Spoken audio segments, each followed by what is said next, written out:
Hey guys, it's Ashley. I'm coming to you with my week 13 post VSG update video. Now, I'll give you some stats to start before I talk about the things that I've planned to talk about. My highest weight, which was recorded 3 weeks before my surgery when I started my pre-op diet, was 138.7 kilos, which I think is 305 pounds. Day of surgery, I lost 10 kilos during the OptiFast phase of my pre-op preparation. And this morning I hopped on the scales and I am now 111.7 kilos, which is a total loss of 27 kilos, and that is 59.4 pounds. So close to 60 pounds and so close to 30 kilos. I'm stoked about that. So tomorrow is the 9th of February, which brings me to exactly 3 months post-op. So yeah, going pretty well, honestly. Obviously, each day has its ups and downs, and there's things that I'm learning every day about what foods I can cope with and what foods I can't. To be honest, there's not a lot of foods that I can't actually cope with, but there's things that I know that I can eat more of. For example, popcorn. It's because it mushes down to nothing. I feel like it must just go straight through my stomach because I feel like I can eat endless popcorn. I don't, because of that reason. I've finished my job. I think I mentioned in one of my last videos that I was quitting a job that has been pretty bad for my mental health and physical health. And I had my last day of that on the last day of January. So I'm getting into my new routine, which is fantastic. And I've got a lot more space in my week during the day to be able to do exercise without having to think about my kids. So I feel good about that, and I've got time to be more regular about my video updates as well, because I'm not working full time. My schedule at the moment is I'm working 2 days a week. I'm working Tuesdays and Thursdays, doing digital marketing and communications for a not-for-profit organisation, which is brilliant.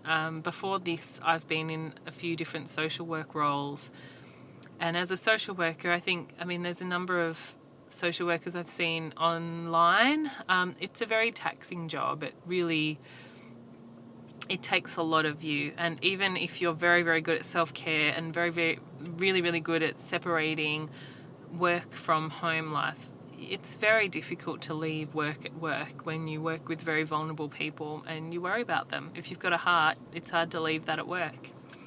So what I've realised about social work is that every few years, I could probably work 4 or 5 years in a social work role, and then I need to take a break and do something else for a while. But I think I've reached a point where I'm pretty much done with traditional social work and moving into digital communications and writing and editing. So I've gone back to uni. That's the other thing that's happened this week. I had my first class on Monday afternoon and evening, and I'm studying professional writing and editing, which it just makes me really happy. I love going to uni. I feel like this year I've set up a routine where I've got 2 uni classes and 2 days of work, and the rest of my time I'm free to do what I like. So I can get enough rest, and I can get enough exercise, and I can plan my food, I can keep my house clean, all the things that get left by the wayside when you are too busy and too stressed. I feel like I'm dealing with them, which is awesome. So I don't need to hold that anymore because I've read out my stats. What do you want to know about? Something funny that I thought I would share, because it's something that I reckon a lot of us do, but sometimes we might not acknowledge it. Pardon me. So last week I hopped on the scales, and I was shocked to see a number that was quite a lot lower than where I thought I was. But I'm like, awesome, I'm going to take that. I must have just had a really good week. That's great. Write it down, put it in MyFitnessPal, log that shit, baby. Because I was proud of it, and I have been working hard, so I'm like, yeah, cool. I've got this low number on the scale. So anyway, the next day, of course, I step on the scale and it's like 2 kilos higher than what it was the day before. And I just did not want to acknowledge that it was higher. I didn't want to acknowledge it at all. For some reason, I'm like, it's just a number. These are normal fluctuations. Yeah, anyway, so then I didn't log that. I'm like, I'm not recording it. I'm not going to record anything until I actually get down to that weight that I saw yesterday, which it's so stupid. Why? Like, who cares? Like, I'm going in the right direction. Why am I doing this weird stuff? Like, my brain, and I reckon probably a lot of you would, it would resonate with you. A lot of us do it, you know, because even in my head, I'm like, numbers aren't that important. But then when it comes to it, I'm like, no, not going to write that down, not going to log it. I'm going to wait until I'm back down to that weight. Anyway, keep weighing through the week. And from that higher number, I'm having consistent losses every day. You know, I'm having really good losses until, you know, I got on the scales this morning and I'm pretty much like, I'm a little bit under that lower number now, which is awesome. But because of me logging that number last week, it appears that I've like lost 300 grams this week. Whereas if I had have like just, you know, recorded that higher weight with no value judgments attached, just it's a number, record that thing, then it would have actually shown that this week I've lost over 2 kilos. And anyway, the long story and the short story of it is it doesn't matter. If I'm eating well, I'm exercising. If I weigh once a week, I record that number. It doesn't really matter. But the other thing that I noticed is that I got on and off the scales this morning 5 times, and every single time it was a slightly different reading. So I put on Facebook this morning that I really need to get some new scales, and did anyone have any recommendations? And my mum put up her hand and said, I've got a spare Fitbit scale, which will talk to your Fitbit. Do you want to borrow it for a while? And so that's what she came over this morning and we had a cup of tea, and she left the scale, and I got on and off that thing a few times and it was exactly perfect every single time. So I feel good now thinking I can trust the number that pops up on the scale. Anyway, it's just a funny, stupid story about the mind games that go along with this journey, because yeah, it's so weird because I feel like I'm an intelligent person. I've actually reached a point where I don't really attach value to whether or not I'm fat or whether or not I'm thin. I am who I am, and I actually quite like myself, and I liked myself before. I didn't really have any huge self-confidence issues. I had the practical issue of the fact that I couldn't do what I wanted to do anymore, and I was feeling sore and old. And that was my main catalyst for doing this. I know a lot of people don't feel that way. A lot of people really, really struggle with the idea of being a bigger person. But to me, it didn't really bother me in the end. And I think that that's why I'm doing so well now. I don't feel like I've got huge psychological barriers to overcome, because I was okay before and I'm okay now. I'm just getting fit and healthy so that I can have a longer life and a more fulfilling physical kind of life where I can keep up with my kids and do the things that I want to do.